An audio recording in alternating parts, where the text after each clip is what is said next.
Depression জিনিসটা আসলে সবার কাছে ক্লিয়ারলি বা ওপেনলি ওভাবে করে প্রকাশ করাটা সবসময় পসিবল হয় না। সবাই ডিপ্রেশন জিনিসটা বুঝতে চায় না। সবচেয়ে বড় সমস্যা হচ্ছে আসলে মানুষ শুনতে কম চায়, জাজ করতে চায় বেশি। যার কারণে দেখা যায় আমার কি নিয়ে মন খারাপ বা কি নিয়ে আমি অনেক বেশি ডিপ্রেসড ফিল করতেছি। এটা সবার কাছে আসলে প্রকাশ করা সম্ভব হয়ে ওঠে না। পরিবারের কাছে অনেক সময় প্রকাশ করা পসিবল হয় না, কারণ পরিবারও হয়তো বুঝবে না যে আমি কি একটা মেন্টাল স্টেটের মধ্যে দিয়ে যাচ্ছি। ফ্রেন্ডদেরকেও সবসময় সবকিছু বলা যায় না, কারণ ওই যে বললাম না, মানুষজন আসলে অনেক ক্ষেত্রে অনেক রকম জাজ করে। আমি এখন বর্তমানে যে ডিপ্রেশনের মধ্যে দিয়ে যাচ্ছি, আমি সেটা আসলে সবাইকে ওভাবে বলতে পারবো না। আমার পার্সোনাল লাইফ হোক, প্রফেশনাল লাইফ হোক বা আমার এডুকেশনাল লাইফ হোক, সবকিছুর ভেতরেই আমার কোনো না কোনো ভাবে ডিপ্রেশন কাজ করতেছে, কিন্তু আমি সেটা কারো কাছে প্রকাশ করতে পারতেছি না, কারণ আমি প্রকাশ করার চেষ্টা করে দেখছি যে মানুষ শুনতে চায় না।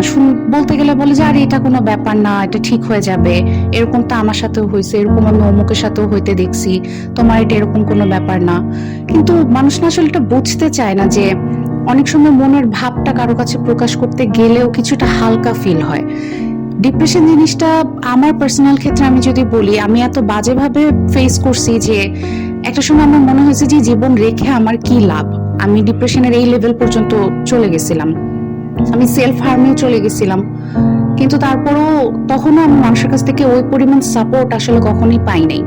তারপর আমি ধীরে ধীরে বুঝে গেছি যে আসলে ডিপ্রেশন জিনিসটা মানুষের কাছে এখন মুড সুইং এর মতো একটা ব্যাপার হয়ে গেছে। মানুষ এটাকে এখন খুব হালকা ভাবেই হয়তো দেখে। কেউ কেউ যারা বোঝে বা যারা অ্যাকচুয়ালি নিজেরা ডিপ্রেশন ফেস করছে বা করতেছে, তারা ছাড়া আসলে বাকি মানুষরা জাজমেন্টাল হিসেবেই চিন্তা করে। হয়তো ভাবে যে আরে ও তো অলওয়েজই ডিপ্রেস থাকে, ওর সাথে কথা বললে হয়তো নেগেটিভিটি আমাদের মধ্যেও চলে আসতে পারে।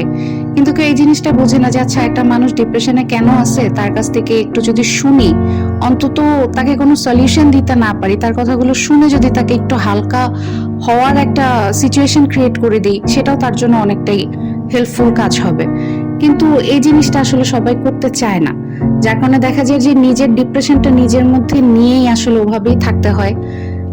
কোনো কিছু কারোর কাছে প্রকাশ করা যায় না, জাস্ট দেখাইতে হয় যে হ্যাঁ সবকিছু ঠিকঠাক আছে, আমি ঠিক আছি, কোনো কোন দিক দিয়ে কোনো প্রবলেম নেই, আমি সবকিছু নর্মাল ভাবে করতেছি। বাট দিন শেষে ডিপ্রেশনের কারণে একটা আলাদা রকমের একাকিত্ব যে ফিলটা হয়, এই জিনিসটা আসলে কেউ বুঝবে না, এটা কাউকে আসলে বোঝানো সম্ভব হয় না।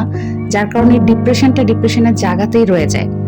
আর অনেক সময় সাইকোলজিক্যাল কাউন্সিলিং এও যাওয়া যায় না, কারণ অনেকে হচ্ছে ডিপ্রেশনের পেশেন্টদেরকে দেখা যায় যে মেডিসিন সাজেস্ট করতেছে, যে জিনিসটা আসলে আমাকেও মেডিসিন সাজেস্ট করছিল, কিন্তু সেই জিনিসটা আমার উপকারের চেয়ে অপকারের সাইডেই বেশি যাচ্ছিল। আমি এটা বুঝতে পেরে মেডিসিনটাও আমি পরে বন্ধ করে দিছি। ওরকম প্রপার কাউন্সিলিংটাও আমি আসলে কখনো কোনো প্রফেশনাল কাউন্সিলরের থেকেও পাই নাই, যেটা অ্যাকচুয়ালি আমাকে হেল্প করবে আমার ডিপ্রেশন থেকে বের হয়ে আসার জন্য।